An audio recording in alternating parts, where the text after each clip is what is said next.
ಅಂತಕ್ಕಂಥ ಮಾತನ್ನು ನಾವು ಹೇಳಿ ಅದನ್ನು ಚಾತು ತಪ್ಪದೆ ಕೇವಲ 2-3 ತಿಂಗಳಲ್ಲಿ ಆ ಕಾರ್ಯಕ್ರಮವನ್ನು ಅನುಷ್ಠಾನಕ್ಕೆ ತಂದಿದ್ದೇವೆ. ನೀವು ಕೈ ಎತ್ತಿದ್ರಿ. ಹೀಗೆ ಪಂಚ ಗ್ಯಾರಂಟಿಗಳ ಬಗ್ಗೆ ಅನುಷ್ಠಾನ ಆಗಿದೆ ಅಂತ ಒಪ್ಪಿಕೊಂಡಿದ್ರಿ ನೀವಲ್ಲ, ಒಪ್ಪಿಕೊಂಡಿದ್ದೀರಿ. ಅದಕ್ಕೆ ನೀವು ಎಂದರೆ ಈ BJP ಅವರು 20 ವರ್ಷದಲ್ಲಿ ಎಂದರೆ ಯಾವಾದರೆ ಏನರ ಹೇಳಿದ್ದು ಮಾಡಿದ್ದನ್ನು ಉದಾಹರಣೆ ಹೇಳ್ರಿ. ನಾವು ನಿಮ್ಮ ಮನೆ ಬಾಗಿಲಿಗೆ ಬಂದು 3 ತಿಂಗಳದ ನಾವು ಕೆಲಸ ಈಡೇರಿಸಿ ಕೆಲಸ ಮಾಡೀವಿ, ಕೂಲಿ ಕೇಳಕ್ಕೆ ಬಂದೀವಿ. 4 ವರ್ಷದ ನಮ್ಮ ಕೆಲಸ, ನೀವು ನಮ್ಮ ಕೆಲಸಕ್ಕೆ 5 ವರ್ಷ ಹಚ್ಚಿರಿ, 1 ವರ್ಷದೊಳಗೆ ನಾವೇನಪ್ಪ ಅಂದ್ರೆ ಇವೆಲ್ಲ ಪಂಚ ಗ್ಯಾರಂಟಿ ಕೆಲಸ ಮಾಡಿದ್ದೀವಿ. ಇನ್ನೂ ಸಾಕಷ್ಟು ಕೆಲಸಗಳಿವೆ. ಒಳಚರಂಡಿ ಕೆಲಸ ಇದೆ, CC ರಸ್ತೆ ಕೆಲಸ ಇದೆ, ನಾಲಿ ಕೆಲಸ ಇದೆ, ಲೈಟಿನ ಕೆಲಸ ಇದೆ, ಅನೇಕ ಸೌಲಭ್ಯಗಳ ಕೆಲಸ ಇವೆ. ಇವತ್ತು ನಮ್ಮ ಮೇ 7ನೇ ತಾರೀಕು ನಡೀತಕ್ಕಂಥ ಲೋಕಸಭಾ ಚುನಾವಣೆಯಲ್ಲಿ ಕಾಂಗ್ರೆಸ್ ಪಕ್ಷದ ಪರವಾಗಿ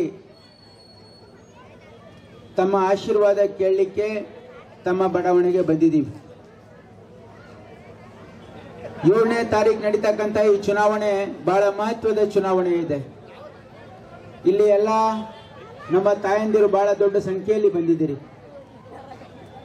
ಕಾಂಗ್ರೆಸ್ ಪಕ್ಷಕ್ಕೆ ಯಾಕೆ ವೋಟ್ ಹಾಕಬೇಕು ಅಂತ ಆಲೋಚನೆ ಮಾಡ್ತಕ್ಕಂಥ ಅವಶ್ಯಕತೆ ಇದೆ ಅಂತಕ್ಕಂಥದ್ದು ನನ್ನ ಭಾವನೆ.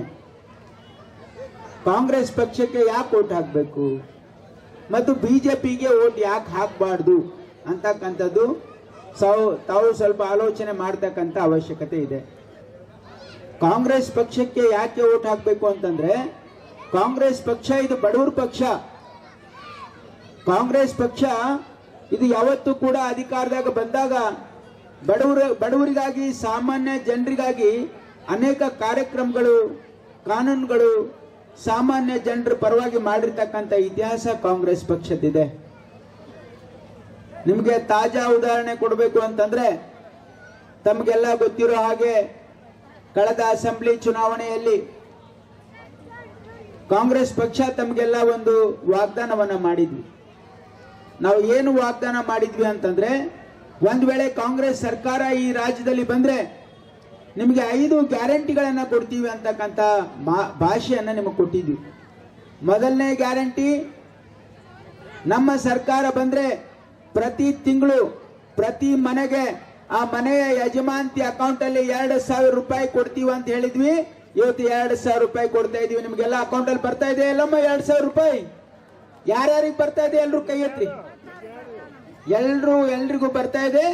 ಮತ್ತೆ ಯಾರ್ಯಾರಿಗೆ ಬರ್ತಾ ಇಲ್ಲ ಅವ್ರದೆಲ್ಲ ಪಟ್ಟಿ ಮಾಡ್ತಾ ಇದೀವಿ. ನಾವು ಪಟ್ಟಿ ಮಾಡಿ ಅವ್ರಿಗೂ ಕೂಡ 100% ಎಲ್ರಿಗೂ ಬರ್ತಕ್ಕಂಥ ವ್ಯವಸ್ಥೆ ನಾವು ಮಾಡ್ತೀವಿ ಅಂತಕ್ಕಂಥ ಮಾತನ್ನ ನಿಮ್ಗೆ ಹೇಳ್ತಾ ಇದ್ದೀನಿ. ಯಾಕಂತಂದ್ರೆ ಕಾಂಗ್ರೆಸ್ ಪಕ್ಷ ಯಾಕೆ ಎಲ್ಲರ ಮನೆಗೆ 2,000 ರೂಪಾಯಿ ಕೊಡ್ತಾ ಇದೆ ಅಂತ ಹೇಳಿ BJP ಅವರು ಟೀಕೆ ಮಾಡ್ತಾ ಇದ್ದಾರೆ. ನೀವೆಲ್ಲ ನೋಡಿದಿರಲ್ಲ, ನೀವೆಲ್ಲ ಪತ್ರಿಕೆಗಳಲ್ಲಿ, ಟಿವಿಯಲ್ಲಿ, ಅಸೆಂಬ್ಲಿಯಲ್ಲಿ BJP ಅವರು ಮಾತಾಡಿದ್ದು ನೀವೆಲ್ಲ ಕೇಳಿಸ್ಕೊಂಡಿದ್ದೀರಿ. ಅವರು ಏನ್ ಹೇಳ್ತಾ ಇದ್ದಾರೆ ಅಂದ್ರೆ, ಇದು ಬಿಟ್ಟಿ ಭಾಗ್ಯ. ಈ ನಿಮ್ಮ ಗ್ಯಾರಂಟಿಗಳನ್ನ ಸಾಮಾನ್ಯ ಜನರಿಗೆ ಕೊಡೋದ್ರಿಂದ ನಮ್ಮ ರಾಜ್ಯ ದಿವಾಳಿ ಆಗ್ತಾ ಇದೆ, ನಮ್ಮ ರಾಜ್ಯದಲ್ಲಿ ಅಭಿವೃದ್ಧಿ ಆಗ್ತಾ ಇಲ್ಲ. ಇದನ್ನ ಬಂದ್ ಮಾಡಿ ಅಂತ ಹೇಳ್ತಾ ಇದ್ದಾರೆ BJP ಅವರು. ಅರ್ಥ ಮಾಡ್ಕೊಳ್ಳಿ ನೀವು. ಬಡವರಿಗೆ ಹಣ ಕೊಡ್ತಕ್ಕಂಥದ್ದನ್ನ BJP ಅವ್ರಿಗೆ ಸಹಿಸ್ಕೊಳ್ಳಕ್ ಆಗ್ತಾ ಇಲ್ಲ. ಯಾಕಂದ್ರೆ ಅವರು ಬಡವರ ವಿರೋಧಿಗಳವರು. BJP ಪಕ್ಷ ಇದೆಯಲ್ಲ, ಇದು ಶ್ರೀಮಂತರ ಪಾರ್ಟಿ, ಇದು ಬಡವರ ಪಕ್ಷ ಅಲ್ಲ ಅದು. ಆದ್ರೆ ಕಾಂಗ್ರೆಸ್ ಪಕ್ಷ ಇದು ಬಡವರ ಪಕ್ಷ. ತಮ್ಮ ಆಶೀರ್ವಾದ ಪಡ್ಕೊಂಡು ಹೋಗೋಣ ಅಂತ ಬಂದಿದ್ದೀವಿ. ಈಗ ತಮಗೆಲ್ಲ ಗೊತ್ತಿದೆ, ಮತ್ತು ಡಾಕ್ಟರ್ ಶಂಕರ್ ಹೇಳಿದ್ರು ನಮ್ಮ ಗ್ಯಾರಂಟಿಗಳ ಬಗ್ಗೆ ಎಲ್ಲ. ತಮಗೆಲ್ಲ ನಮ್ಮ ಗ್ಯಾರಂಟಿ ತಲುಪಿದೆ ನಿಮಗೆಲ್ಲರಿಗೂ. ಏನು ಸ್ಕೀಮ್ ಇದೆ ಅದ್ರ ಬಗ್ಗೆ ಎಲ್ಲ ಮತ್ತೆ ಮಾತಾಡ್ತಾರೆ, ಮುಂದೆ ಮಾತಾಡೋರು ಅದೆಲ್ಲ ಈಗ ನಿಮಗೆ ಗೊತ್ತಿದೆ. ಈಗ ನಮ್ಮ 4 ವರ್ಷದಲ್ಲಿ ಲಾಸ್ಟ್ ಇದರಲ್ಲಿ ನಮ್ಮ MP ಅವರು ಏನೂ ಮಾಡಿಲ್ಲ. ಇಲ್ಲಿ ನಮ್ಮ ಅಭಿವೃದ್ಧಿ ಕಾರ್ಯಗಳು ಭಾಳ ಕುಂಠಿತವಾಗಿದೆ ಈಗ ಇಲ್ಲಿ 4-5 ವರ್ಷದಿಂದ. ಸೊ ಅದಕ್ಕೆ ಈ ಚುನಾವಣೆ ಭಾಳ ಮಹತ್ವದ ಚುನಾವಣೆ. ಈ ಚುನಾವಣೆ ನಮ್ಮ ಇಂಡಿವಿಜುವಲ್ ಚುನಾವಣೆ ಅಲ್ಲ. ಈ ಚುನಾವಣೆ ಕಲಬುರಗಿಯ ಅಭಿವೃದ್ಧಿಗೋಸ್ಕರ ನಡೆಯುವ ಚುನಾವಣೆ, ಮತ್ತು ಕಲಬುರಗಿ ಪ್ರಗತಿಗಾಗಿ ನಡೆಯುವ ಚುನಾವಣೆ. ನೀವೆಲ್ಲರೂ ಯೋಚನೆ ಮಾಡಿ, ಎಲ್ಲರೂ ನೀವು ಕಾಂಗ್ರೆಸ್ ಪಕ್ಷಕ್ಕೆ ಮತ ಹಾಕಬೇಕು ನೀವೆಲ್ಲರೂ. ಅವಾಗಷ್ಟೇ ನಾವು ಕೆಲಸ ಕಾರ್ಯಗಳು ಮಾಡ್ಬೋದು. ಇದು ಮಾಡಬೇಕಾದ್ರೆ ನೀವೆಲ್ಲ ಓಟ್ ಹಾಕಿ ನಮ್ಮದು ಮಾಡಿದೆ. ನಿಮ್ಗೆ ಗೊತ್ತಿದ್ದಂಗೆ ರಾಜ್ಯ ಸರ್ಕಾರ ಕೂಡ ಕಾಂಗ್ರೆಸ್ ಪಕ್ಷದಿದೆ. ಮುಂದೆ ಡೆಲ್ಲಿಯಲ್ಲಿ ಕೂಡ ಕಾಂಗ್ರೆಸ್ ಪಕ್ಷ ಅಧಿಕಾರಕ್ಕೆ ಬಂದರೆ ಭಾಳಷ್ಟು ಅಭಿವೃದ್ಧಿ ಆಗುತ್ತೆ ನಮ್ಮ ನಗರ ಮತ್ತು ನಮ್ಮ ಮತಕ್ಷೇತ್ರ. ಮತ್ತು ನಾವು ಗೆದ್ದ ಮೇಲೆ ನಾವು ಒಂದು ಇದು ಮಾಡಿದ್ವಿ, ನಮ್ಮ ನಗರಕ್ಕೆ ಏನು ಮಾಡಬೇಕಂತ ಒಂದು ನೀಲಿ ನಕ್ಷೆ ತಯಾರು ಮಾಡ್ಕೊಂಡಿದ್ವಿ. ನಮ್ಮಲ್ಲಿ ನಗರಕ್ಕೆ ಏನು ಮಾಡಬೇಕು ನಾವು ಆದಮೇಲೆ, ನಮ್ಮ ಸರ್ಕಾರ ಬಂದ ಮೇಲೆ ಅಲ್ಲಿ ಇದರಲ್ಲಿ ಅಂತ ಹೇಳಿದ್ವಿ. ಅವೆಲ್ಲ ನಾವು ಮಾಡಬೇಕು, ಸಂಕಲ್ಪ ಮಾಡಿ ಎಲ್ಲವೆಲ್ಲ ನಾವು ಮಾಡಬೇಕಾದ್ರೆ ತಾವೆಲ್ಲರೂ ನಮ್ಗೆ ಆಶೀರ್ವಾದ ಮಾಡಿ ಓಟ್ ಹಾಕಬೇಕು. ನೀವು ಆಶೀರ್ವಾದ ಮಾಡಬೇಕು ಓಟ್ ಹಾಕೋದ್ರ ಮುಖಾಂತರ. ಅವಾಗಷ್ಟೇ ನೀವು ಇವೆಲ್ಲ ನಾವು ಮಾಡ್ಬೋದು. ಇವೆಲ್ಲ ನಾವು ಇಲ್ಲಾಂದರೆ ಮಾಡೋಕ್ಕಾಗೋದಿಲ್ಲ. ಈ ಸಂಕಲ್ಪ ಎಲ್ಲ ಮಾಡಬೇಕಾದ್ರೆ ನೀವು ಓಟ್ ಮಾಡಬೇಕು ನಮಗೆ. ಸೊ ಮತ್ತು ತಾವೆಲ್ಲರೂ ನಮಗೆ ಓಟ್ ಹಾಕೋ ಅಂದರೆ ತಾವೆಲ್ಲರೂ ಹೇಗೆ ನಮ್ಮ ಮಲ್ಲಂಪುರ ಪಂಡ್ರಿಗೆ ಓಟ್ ಹಾಕಿ ಗೆಲ್ಲಿಸಿದ್ದೀರಿ, ಅದೇ ರೀತಿ ನಮಗೂ ಕೂಡ ತಾವು ಓಟ್ ಹಾಕಬೇಕು. ಅದೇ ರೀತಿಯಿಂದ ಓಟ್ ಮಾಡಿ ಇದು ಮಾಡಬೇಕು. ಸೊ ತಾವೆಲ್ಲ ನಮಗೆ ಓಟ್ ಮಾಡಿ ತಾವು ಆಶೀರ್ವಾದ ಮಾಡಿ ಡೆಲ್ಲಿ ಕಳಿಸಿದ್ರೆ ನಿಮ್ಮ ಧ್ವನಿಯಾಗಿ ನಾವಲ್ಲಿ ಕೆಲಸ ಮಾಡ್ತೀವಿ ಅಂತೇಳಿ ನಮ್ಮಲ್ಲಿ ವಿನಂತಿ ಮಾಡಿಕೊಡ್ತೇನೆ. ಈಗ ನಾವೆಲ್ಲ ನೀವು ಇದು ಮಾಡಿಕೊಟ್ರೆ ನಾವು ನಿಮ್ಮ ಸೇವೆ ಮಾಡೋಕ್ಕೆ ಅವಕಾಶ ಮಾಡಿಕೊಡ್ಬೇಕಾಗಿದೆ. ನಮ್ಮನ್ನು ಕೇಳಿಕೊಂಡು 2 ಮಾತನ್ನು ಮುಗಿಸ್ತೀನಿ. ಜೈ ಹಿಂದ್, ಜೈ ಕರ್ನಾಟಕ.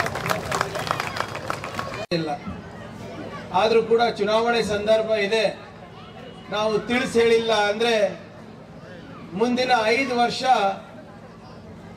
ತಾವೆಲ್ಲರೂ ಪರದಾಡಬೇಕಾಗುತ್ತೆ ಅಂದ್ಬಿಟ್ಟು ಒಂದು 10-15 ನಿಮಿಷ ಅಷ್ಟೇ ತಗೋತೀನಿ.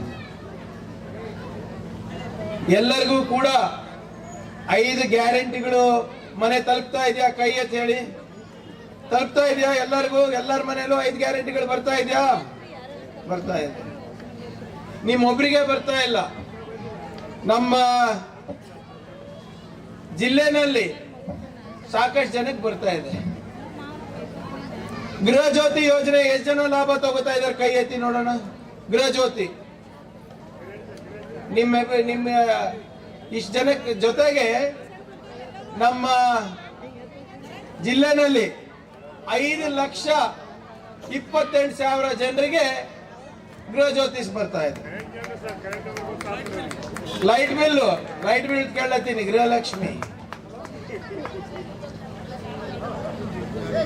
ಅನ್ನಭಾಗ್ಯ ಯೋಜನೆ ಎಷ್ಟು ಜನಕ್ಕೆ ಬರ್ತಾ ಇದೆ? ಕೈ ಎತ್ತಿ ನೋಡ್ತೀನಿ. ನಿಮ್ಗಷ್ಟೇ ಅಲ್ಲ, ನಮ್ಮ ಕಲಬುರಗಿ ಜಿಲ್ಲೆನಲ್ಲಿ 19,16,244 ಜನಕ್ಕೆ ಬರ್ತಾ ಇದೆ. ಗೃಹಲಕ್ಷ್ಮಿ ಯೋಜನೆ ಎಷ್ಟು ಜನಕ್ಕೆ ಬರ್ತಾ ಇದೆ? ಕೈ ಎತ್ತಿ.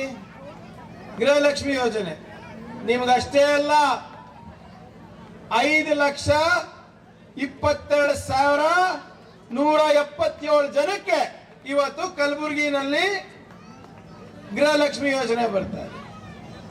ಬಸ್ನಲ್ಲಿ ಎಷ್ಟು ಜನ ಫ್ರೀ ಓಡಾಡ್ತಾ ಇದ್ರೆ ಹೆಣ್ಮಕ್ಳು? ಕೈ ಎತ್ತಿ. ಇಷ್ಟೇನಾ?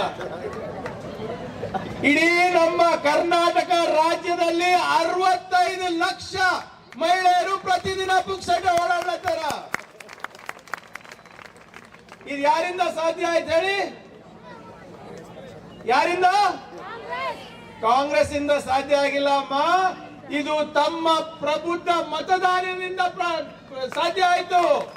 ತಾವೇನು ಹೋದ ಚುನಾವಣೆಯಲ್ಲಿ ನಮ್ಗೆ ಆಶೀರ್ವಾದ ಮಾಡಿದ್ರಲ್ಲ, ಆ ಅಮೂಲ್ಯವಾದ ಮತದಿಂದ ಇವತ್ತು ಬರೇ ಕಲಬುರಗಿಯಲ್ಲಿ 5 ಲಕ್ಷ ಜನ ಗೃಹಲಕ್ಷ್ಮಿ, 5 ಲಕ್ಷ ಜನ ಗೃಹ ಜ್ಯೋತಿ ಅಲ್ಲ, ನಿಮ್ಮ ಆಶೀರ್ವಾದದಿಂದ ಇವತ್ತು ಇಡೀ ಕರ್ನಾಟಕ ರಾಜ್ಯದಲ್ಲಿ 4,60,00,000 ಜನ ಫಲಾನುಭವಿಗಳು ಇವತ್ತು ಕುಟುಂಬ ಮತ್ತೆ ಸಂಸಾರ ನಡೆಸ್ತಾ ಇದ್ದಾರೆ.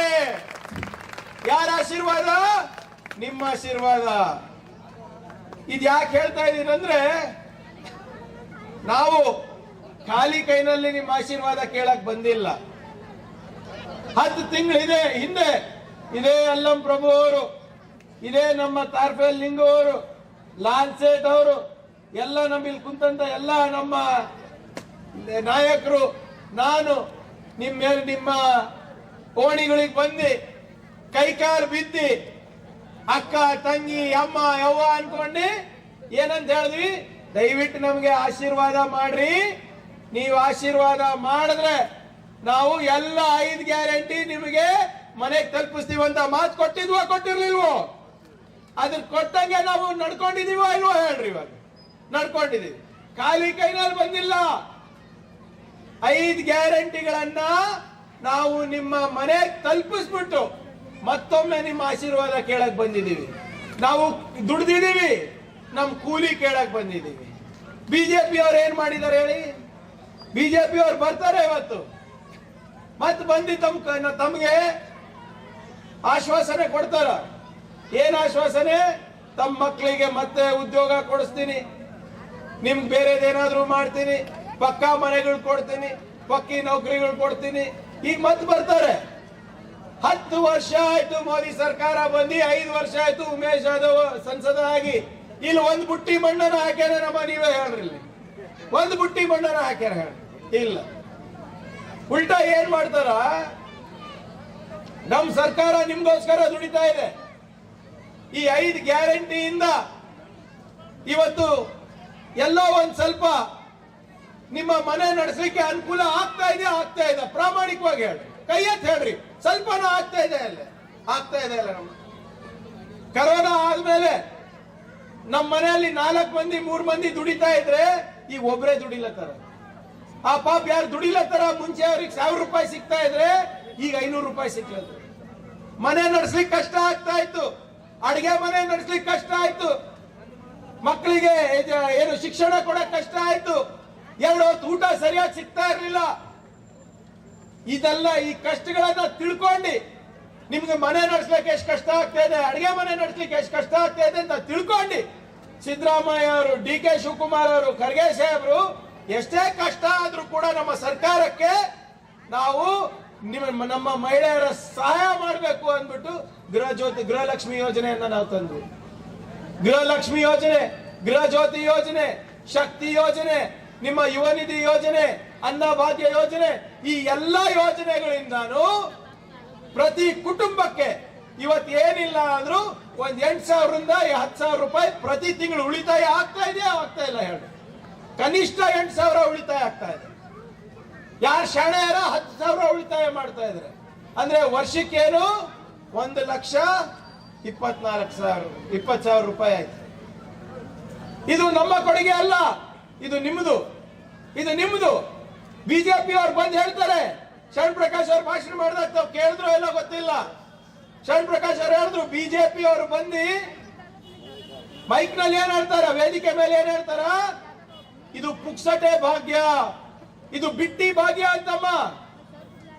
ಸರ್ಕಾರ ಕೊಡ್ತಾ ಇರೋದು ನಿಮ್ಗೆ ಬಿಟ್ಟಿ ಭಾಗ್ಯ ಅಂತಾರೆ, ಪುಕ್ಸಟೆ ಕೊಡ್ಲತ್ತಾರ.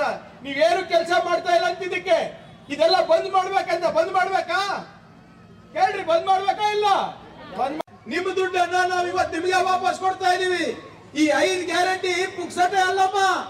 52,000 ಕೋಟಿ ರೂಪಾಯಿಯನ್ನ ಖರ್ಚು ಮಾಡಿ ನಾವು ಇವತ್ತು 5 ಗ್ಯಾರಂಟಿ ನಿಮ್ಮನೆ ಕಲ್ಪಿಸ್ತಾ ಇದ್ದೀವಿ. ಪುಕ್ಸಟೆ ಅಂತ ಬಿಜೆಪಿ ಅವರು ಹೇಳ್ತಾರೆ. ನಿಮ್ಮ ಬೆವರಿಗೆ ಬೆಲೆ ಇಲ್ಲ ಅವರಿಗೆ, ಮನೆ ನಡೆಸೋದು ಎಷ್ಟು ಕಷ್ಟ ಅಂತ ಗೊತ್ತಿಲ್ಲ ಅವರಿಗೆ. ಈ ದುಡ್ಡಿಂದ ಏನ್ ಮಾಡ್ತಾ ಇದ್ದೀರಾ?